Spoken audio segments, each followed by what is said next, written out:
Ella and the Mischievous Moonbeam. Ella was a bright, curious girl with a love for gazing at the night sky. She lived in a cozy village surrounded by rolling hills and sparkling rivers. Every evening, she'd sit by her window, staring at the moon and the stars, imagining what it would be like to touch the sky. One particularly starry night, something extraordinary happened. A single moonbeam, shimmering with a silvery glow, wiggled and danced its way down from the moon. It slipped into Ella's room, landing softly on her bed. "Hello, Ella," the moonbeam said in a voice as soft as a whisper. Ella jumped, her eyes wide. "You can talk?" "Of course," replied the moonbeam. "I'm Moony, the moonbeam messenger. I've come to invite you on a special adventure." "An adventure?" Ella's face lit up. "Where?" "To the moon itself, but we have to hurry before the sun rises." Without hesitation, Ella grabbed her scarf and followed Moony. The moonbeam stretched itself into a glowing silver ladder that reached up into the sky. Ella climbed quickly, her heart racing with excitement. When she reached the top, she found herself on the moon, which wasn't just a dull, gray rock as she had imagined. It was a magical land with glowing lakes, bouncing craters, and sparkling dust that made her shoes shine. "Welcome," said a plump, round creature with a face as bright as a lantern. "I'm Luna, the Moon Queen. Ella se inclinó torpemente. It's an honor to be here, Your Majesty." "The pleasure is mine," Luna said with a giggle. "But we have a problem. One of my moonbeams has been causing mischief, and I need your help to catch it." Moony led Ella to the glowing lunar forest, where the trees sparkled with silver leaves. The mischievous moonbeam darted between the trees, giggling and knocking over glowing mushrooms. "Quick, Ella, it's over there!" Moony called. Ella dashed after it, leaping over glittering rocks and ducking under shimmering branches. Finally, she cornered the moonbeam near a glowing lake. It bounced nervously, its light flickering. "Why are you causing trouble?" Ella asked gently. The moonbeam dimmed. "I didn't mean to cause harm," it said in a tiny voice. "I just wanted to make people laugh." Ella sonrió. "Laughter is wonderful, but there are better ways to share joy without causing problems." The moonbeam brightened. "Really? Can you show me?" Ella had an idea. She and the mischievous moonbeam returned to the Moon Queen and organized a grand moonlight festival. The moonbeam put on a show, creating funny shapes and patterns in the sky for everyone to enjoy. The Moon Queen laughed heartily, her light glowing even brighter. "Ella, you've done us a great favor. Thank you." When the festival ended, Moony escorted Ella back home. As she climbed down the silver ladder, Ella waved to her new friends on the moon. Back in her room, she found a small, glowing moonstone on her pillow, a gift from the Moon Queen. Every night it shone brightly, reminding Ella of her magical adventure and the joy of spreading laughter and kindness. The end. The Adventure of Timmy and the Secret Treehouse. Once upon a time, in a quiet village surrounded by lush green hills, there was a curious little boy named Timmy. Timmy loved to play outdoors, running around with his friends, climbing trees, and exploring the nearby forest. But there was one spot he had never explored, a big, twisted oak tree hidden deep in the forest, covered in thick green vines. One sunny afternoon, Timmy decided it was finally time to visit the oak tree. He'd heard stories about it, that it was magic, that it could talk, and even that it led to a secret world. With a deep breath and a racing heart, Timmy set off on his adventure. When he reached the tree, he noticed something strange. Carved into the bark of the tree was a small arrow pointing up, with the words, "Climb me," written underneath. Timmy's eyes lit up.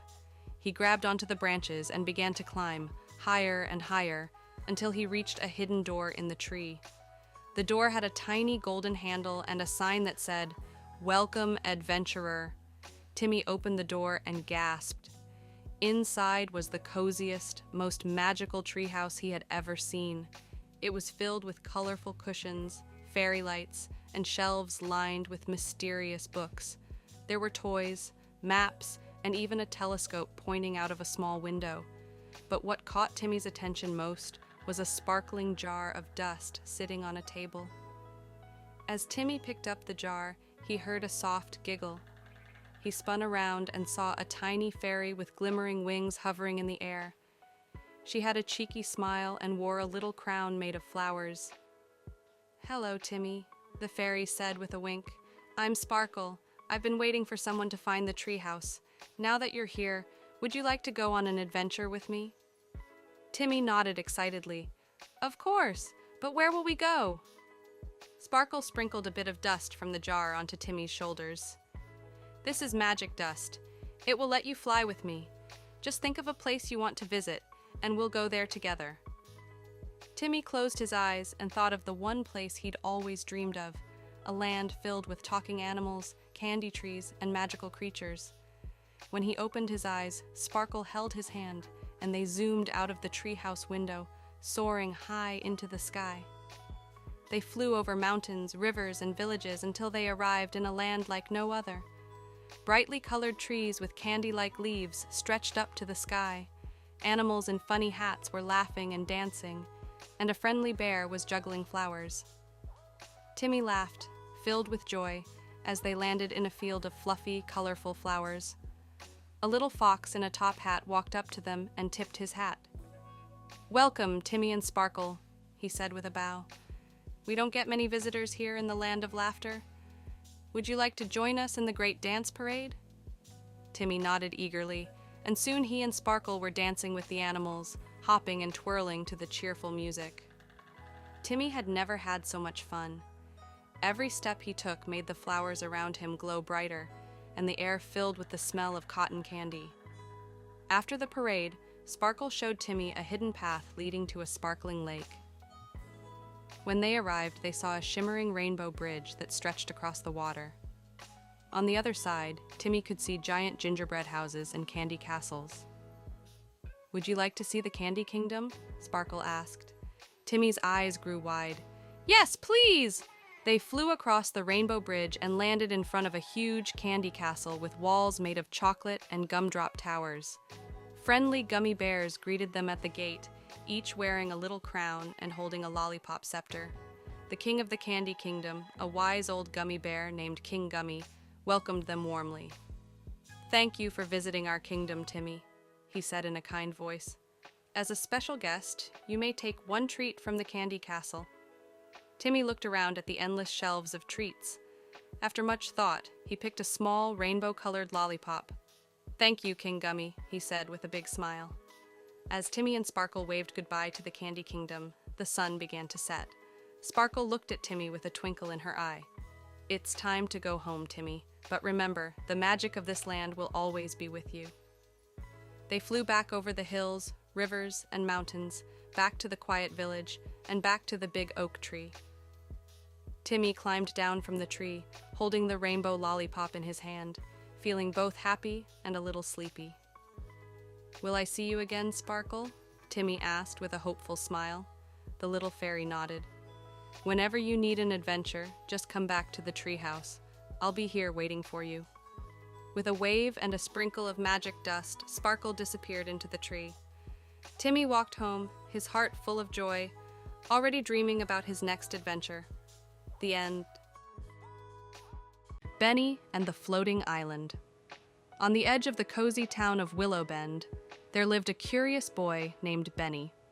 With his round glasses and backpack stuffed with books and snacks, Benny was known as the town's greatest and only explorer.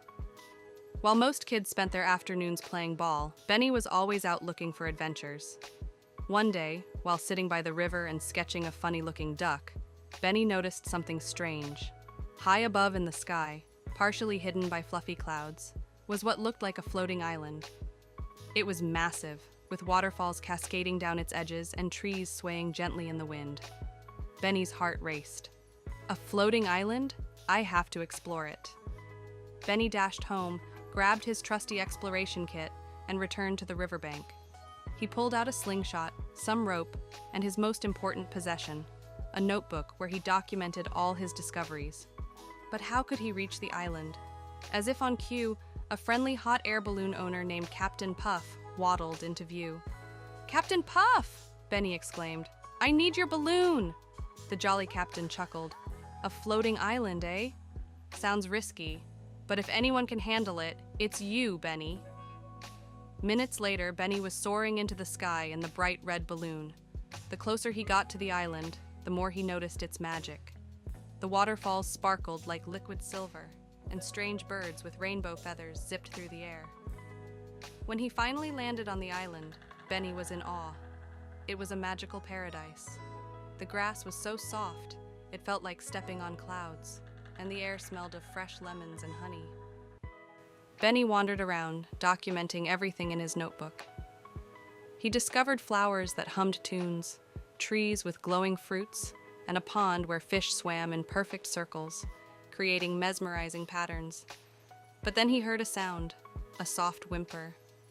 Curious, Benny followed the noise and found a small creature stuck under a bush. It looked like a mix between a bunny and a dragon, with fluffy ears, a tiny tail, and shimmering scales. Don't worry, little guy, Benny said, gently freeing it. The creature chirped in gratitude and nuzzled his leg. Benny smiled. I'll call you Dribbles. Dribbles wagged his tiny tail and pointed with his nose. Benny turned to see a massive, shimmering tower in the distance. The tower, made of glowing stones, stood tall at the center of the island. As Benny and Dribbles approached, the ground shook slightly, and the doors creaked open. Inside, Benny found a glowing crystal that seemed to hum with energy. A voice echoed in the chamber. You've proven yourself kind and brave, young explorer. The island welcomes you. Suddenly, the crystal's glow spread throughout the island, and everything seemed even more alive and vibrant. The flowers sang louder, the trees sparkled, and the birds danced in the sky. Benny spent hours exploring every corner of the island with Dribbles by his side. But as the sun began to set, he knew it was time to head back home. I'll be back, Benny promised. Dribbles chirped and hopped into the balloon with him. Back in Willow Bend, Benny became a local hero, sharing tales of the magical floating island and his new friend, Dribbles. From that day on, whenever Benny looked up at the sky, he knew there was always an adventure waiting for him. The wacky adventures of Pippa and the Giggleberries. In the cheerful town of Sunnyvale, Pippa was known for her wild red curls and infectious laughter. She and her mischievous squirrel friend Nutters were always on the hunt for their next adventure. One morning, Nutters burst into Pippa's room, chattering excitedly. The giggleberry bush is blooming, Nutters exclaimed. The legendary giggleberries? Pippa gasped. We have to find it. Without hesitation, Pippa grabbed her backpack, filled it with snacks and a flashlight, and off they went to the woods. The forest was alive with chirping birds and sunlight filtering through the trees. Nutters sniffed the air, leading Pippa deeper into the woods until they reached a strange grove where the trees shimmered and laughter echoed softly. Pippa, this is the Gigglewood, Nutters whispered. Before they could move further, a tiny creature that looked like a fluffy marshmallow with spiky hair hopped in their path. I'm Gigglespike, guardian of the Giggleberries, it said proudly. If you want the berries, you must pass my tests. We're ready, Pippa said with determination. Gigglespike led them to a path lined with soft, feathery plants. Cross without laughing, he instructed. Pippa tried her best, but as soon as the plants tickled her feet, she erupted into giggles. Nutters didn't fare much better, rolling on the ground in a fit of laughter. Failed, Gigglespike said with a chuckle. Next, they faced magical mirrors that showed funny reflections, Pippa with bunny ears and Nutters as a fluffy ball. To pass, solve this riddle without laughing. I'm not alive, but I grow. I don't have lungs, but I need air. What am I? Fire, Pippa said, but her reflection started wiggling its ears. She burst out laughing again, and so did Nutters. Failed again, Gigglespike said, barely containing his own laughter. Finally, they reached the glowing giggleberry bush. Creatures danced wildly around it, flapping their arms and hopping on one foot. To win! Join the dance! Gigglespike declared. Pippa and Nutters leaped into the dance, spinning and hopping. Pippa tripped over her shoelaces, landing in a pile of leaves, and Nutters tumbled headfirst into the bush. Both were laughing uncontrollably. You may not have passed perfectly, Giggle Spike said, handing them a berry. "But you've brought so much laughter to the Gigglewood. Take this and share the joy." Back in Sunnyvale, Pippa and Nutters hosted a Giggleberry party for the whole village, spreading laughter and cheer. And from that day on, whenever the town needed a good laugh, everyone knew who to call. Pippa and Nutters, the best adventurers in Sunnyvale. The end. Lily and the Lost Rainbow. Once upon a time, in a small village surrounded by green hills and sparkling rivers, lived a little girl named Lily.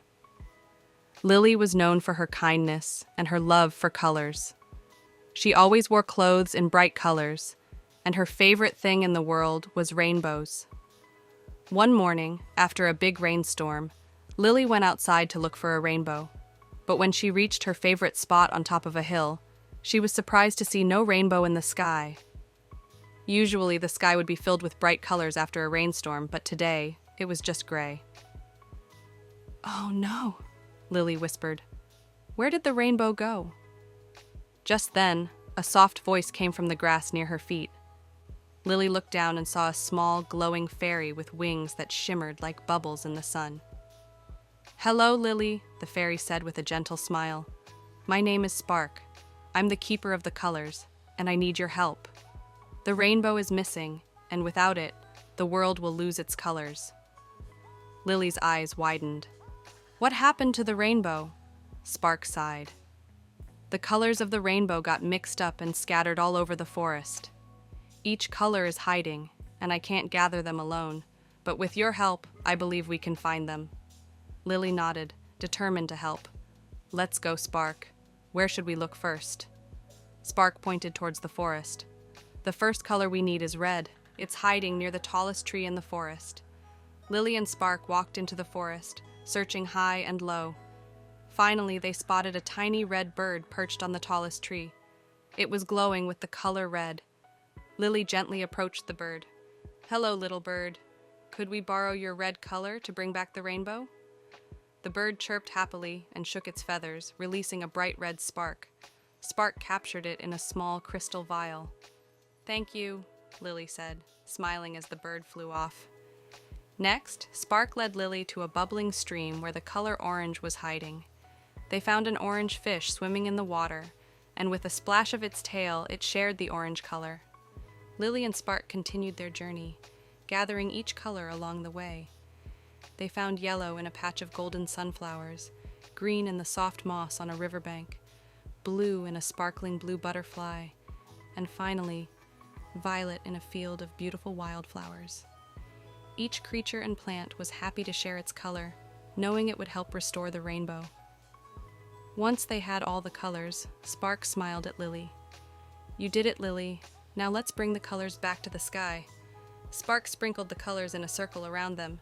The colors floated up, swirling and mixing together, growing brighter and more magical. With a burst of light, they shot up into the sky and formed a beautiful rainbow. Lily and Spark gazed up at the rainbow, their hearts full of joy. The colors were brighter than ever, stretching across the sky like a bridge of hope and happiness. "Thank you, Lily," Spark said. "Because of you, the rainbow will shine for everyone to see."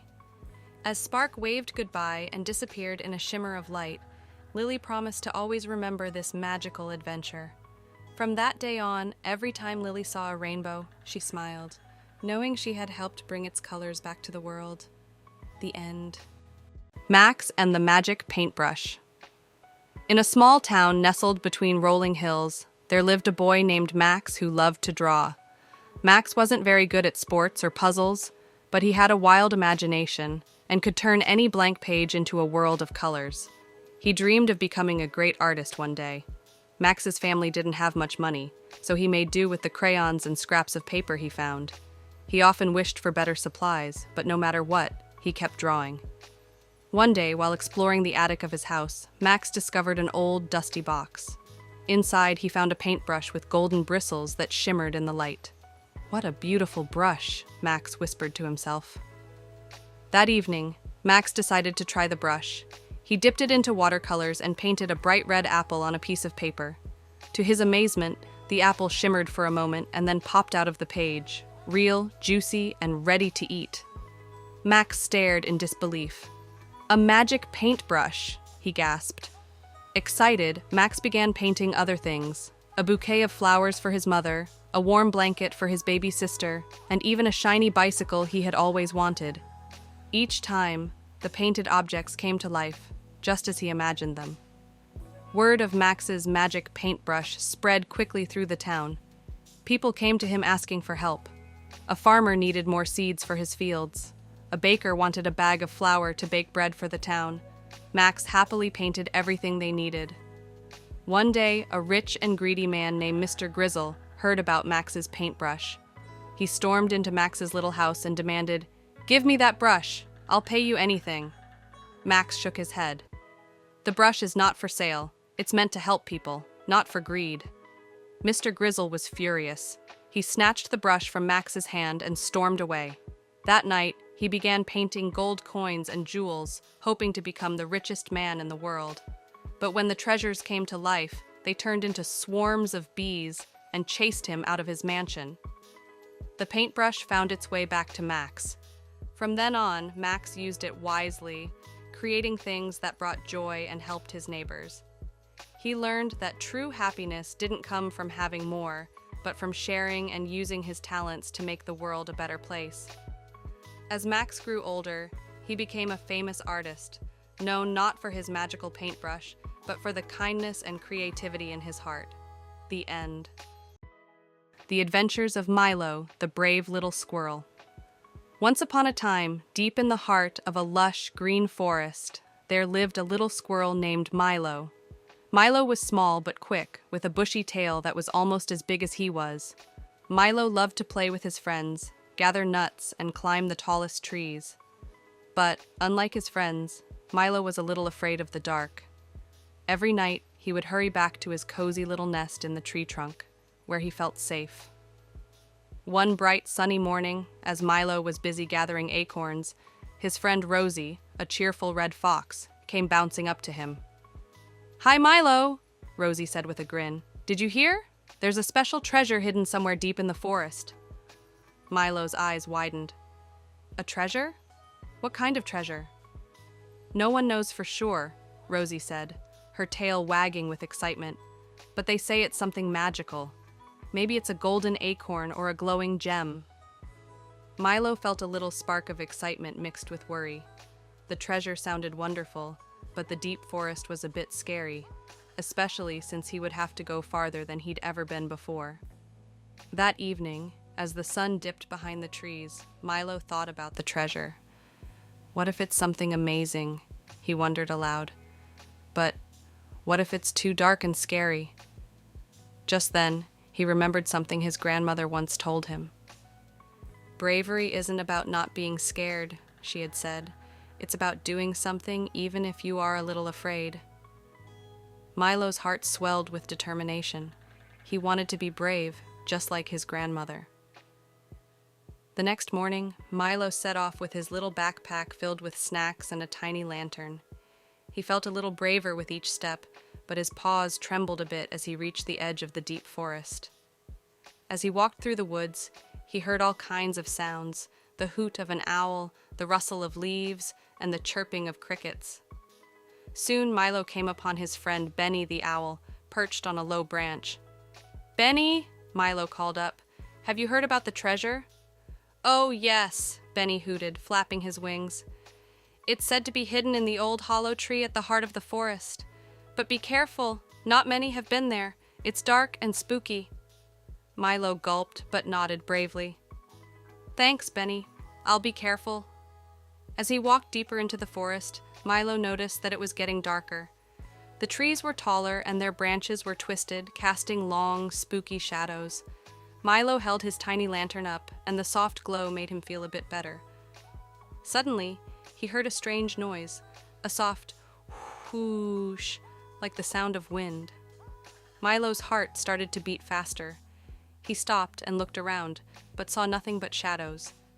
He took a deep breath, remembering his grandmother's words. Just then, his friend Ella the bunny hopped out from behind a bush, startling Milo. "Oh, Ella, you scared me," he said, holding his chest. Ella giggled. "Sorry, Milo." Are you looking for the treasure too? Milo nodded, his fear slowly fading with a friend by his side. I am. Want to come with me? Of course, Ella Dijo. It'll be an adventure. Together, Milo and Ella walked through the forest, their lantern lighting the way. They saw strange mushrooms, heard the croak of frogs, and even spotted a family of fireflies dancing in the air, lighting up the dark woods like tiny stars. The deeper they went, the more magical the forest seemed. After a long walk, they finally reached a huge old tree with a hollow trunk.